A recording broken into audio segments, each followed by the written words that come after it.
ராணி பத்மாவதி என்கின்ற ராணி பத்மினி 13ஆம்-14ஆம் நூற்றாண்டுகளில் மேவாரை ஆட்சி செய்த சித்தூர் ராச்சியத்தின் அரசியாக திகழ்ந்தவர்.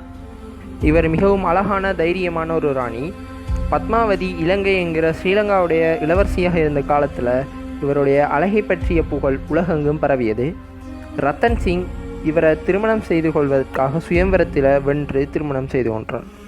இந்த காலத்தில் டில்லியை ஆட்சி செய்த அலாவுதீன் கில்ஜி பத்மாவதியை பற்றி கேள்விப்பட்டு அவளை அடைய வேண்டும் என்பதற்காக சித்தூரை நோக்கி படையெடுத்தார். மிகப்பெரிய போருக்கு பிறகு அலாவுதீன் கில்ஜி சித்தூரை தோற்கடித்து பத்மாவதியிடம் வந்தபோது அவர் 75,000 பெண்களுடன் தீயில் இறங்கினார். இது ஜவுஹார் என்று அழைக்கப்படும். இது வரலாற்றில் மிகப்பெரிய விடயமாக பார்க்கப்படுகிறது.